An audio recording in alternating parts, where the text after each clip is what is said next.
반갑습니다. 스포츠 분석 국내 1위 가생 스포츠입니다. 오늘도 확실한 분석을 바탕으로 여러분께 큰 도움을 전해드리겠습니다. 구독과 좋아요 한 번씩 부탁드리겠습니다. 경기 분석에 앞서 국내 1위 분석가분을 모신 정보 공유방을 무료로 초대해드리고 있습니다. 영상 아래 고정 댓글 통해 메시지 주시면 참여 가능하시니 많은 참여 부탁드리겠습니다.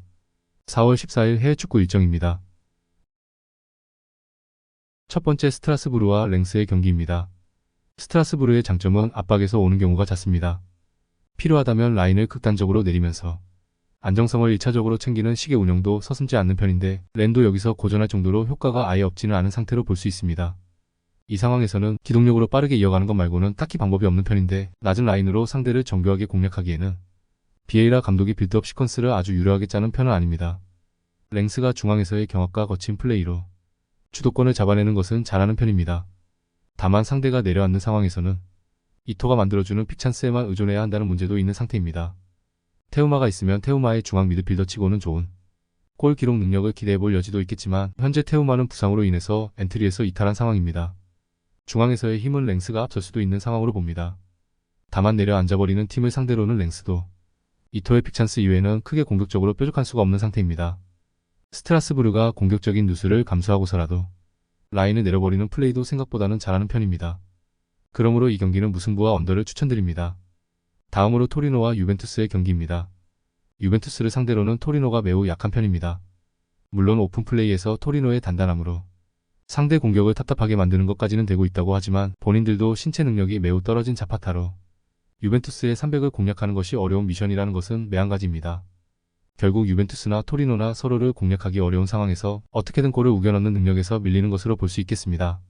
알레그리 감독이 오픈플레이에서 중원을 창조적으로 쓰는 것이 부족한 편이라서 토리노를 상대로는 세트피스로 상당한 재미를 보는 중입니다. 최근 토리노를 상대로 넣은 6골 중 4골이 세트피스일 정도였습니다. 그만큼 유벤투스가 상대를 공략하는 정교함이 부족하다고 볼 수도 있겠지만 신승을 기록할 수 있는 비결이라고 할 수도 있을 것입니다. 인테르를 제외하면 유벤투스보다 올 시즌 리그에서 세트피스 골이 많은 팀은 없습니다. 결국 골을 우겨 넣을 수 있는 전력에서는 유벤투스가 우위에 있습니다. 물론 오픈플레이에서 토리노를 확실하게 제압할 만큼의 역량이 부족하니 고육지책으로 쓰는 것으로 볼 수도 있을 것입니다. 일단 언더 2.5를 픽하는 것이 합리적일 것 같으며 유벤투스가 그래도 유리한 매치라고 보는 경기입니다. 그러므로 이 경기는 유벤투스의 승리와 언더를 추천드립니다. 다음으로 본머스와 맨체스터 유나이티드의 경기입니다. 본머스의 강한 압박 플레이는 어느 정도 강호들에게 통하지 않는 면모가 없지는 않습니다. 특히 데인마크가 붙기 전에 패스를 해버리는 방식으로 압박이 풀리면 수비적으로 상당히 약점을 드러내기도 합니다. 다만 OT에서 3대0으로 승리를 거둘 때의 역습 전개를 맨유가 거의 제어를 못하는 모습을 보여주는 등 본머스가 맨유를 상대로 어느 정도 희망적인 모습을 보여준 점은 상당한 불안 요소가 될 것입니다. 맨유의 문제는 전방 압박의 시퀀스가 너무 허술하고 특히 중원에서의 저지력이 매우 떨어진다는 것입니다. 한 칼럼에서는 심판보다도 중앙 자원들이 기록하는 인터셉트가 적다는 조롱을 하기도 했습니다. 그만큼 맨유가 매 경기 많은 슈팅과 수비적인 위기를 내주고 있고 이를 오나나의 세이브로 버티고 있다는 결론을 내릴 수 있습니다. 그나마 선수들이 개인 기량으로 골을 넣으면서 결과를 챙기고 있기는 한데 경기력과 결과의 괴리가 언제까지 이어질 수 있을지는 잘 모르겠습니다. 실제로 중원에서의 저지력과 전방 압박에서 보여주는 맨유의 처참한 면모를 생각하면 본머스가 보여주는 전방 압박과 역습 전개의 장점이 잘 나올 수도 있습니다. 이미 OT에서 본머스가 맨유를 상대로 승리를 거두는 등 경기력 차이를 상당히 잘 보여주기도 했습니다. 그러므로 이 경기는 무승부와 오버를 추천드립니다. 다음으로 마요르카와 레알 마드리드의 경기입니다. 마요르카는 레알 마드리드를 상대로 맞불을 놓는 스타일을 구사할 일은 없을 것입니다.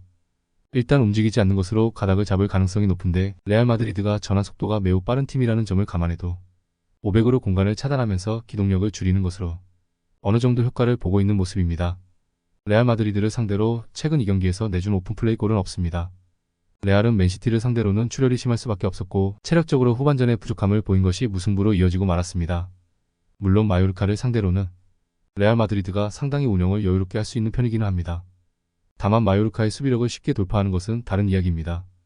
이 매치에서 밀리탕이나 세바요스 같은 백업 자원들의 비중을 늘릴 수도 있습니다. UCL 8강 원정이 바로 다음 주입니다. 여유롭게 운영하면서 레알 마드리드가 마요르카를 두들기는 상황에서는 어쨌든 성과를 내던 편이었습니다.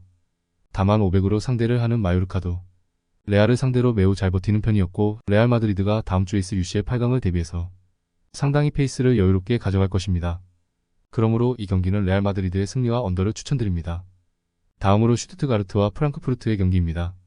슈투트가르트는 기본적으로 프랑크푸르트를 잘 상대하던 편이었습니다. 특히 젊은 팀의 에너지 레벨을 이용해서 프랑크푸르트의 활동량과 수비를 잘 공략하던 면모가 강했던 팀입니다. 지난 시즌까지는 수비가 불안해서 난전을 만드는 것에만 그쳤던 모습을 보여주기도 했지만 올 시즌에는 최후방이 안정되면서 상당히 수비마저도 흠잡을 곳이 없는 전력으로 변모한 모습입니다. 프랑크푸르트가 원정에서는 약세가 강합니다. 활동량을 위주로 플레이를 하는 팀이라서 이동일에 대한 리스크가 심한 편입니다. 이 상황에서는 아무래도 다득점에 친하지 않은 프랑크푸르트의 활용 난조 양상도 두드러지게 나타나는 편입니다. 현재 스킬이 에빈베 등 수비 상황에서 필요한 자원들에 잇따른 이탈도 프랑크푸르트 입장에서는 당연히 좋은 소식은 아니라고 할 수 있을 것입니다. 프랑크푸르트를 상대로는 단단함을 격파하는 양상을 자주 보이는 모습을 보여준 바 있기도 했고 프랑크푸르트의 원정 난조도 생각을 해야 할 것으로 보입니다. 슈투트가르트의 공세를 막아내기에는 프랑크푸르트의 현재 수비 뎁스도 완전하지는 않다고 봐야 합니다. 그러므로 이 경기는 슈투트가르트의 승리와 언더를 추천드립니다. 더욱더 자세한 조합픽은 국대 최대 스포츠 정보방에서 무료로 받아보실 수 있으니 영상 아래 고정 댓글 링크 클릭해주시면 친절하게 안내 도와드리겠습니다. 조금이나마 유익하셨다면 좋아요, 구독 부탁드릴게요. 다음 영상에서 또 뵙겠습니다.